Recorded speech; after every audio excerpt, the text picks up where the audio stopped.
To fix Instagram account status. In this video guys, we will talk about how to fix this on your Instagram. Just watch this video till the end. So first go and open the settings of your device, then go directly and open apps option. Here on apps option you have to search now for Instagram.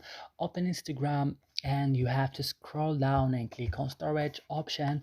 Now go to the last button in the bottom of the screen, click that, I click OK, and you have to back and click on force stop.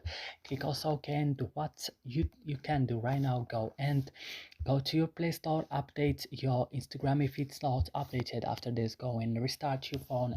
After this, your problem will be solved. So I hope this video is helpful for you. Don't forget to like, subscribe in our channel, and see you in other videos.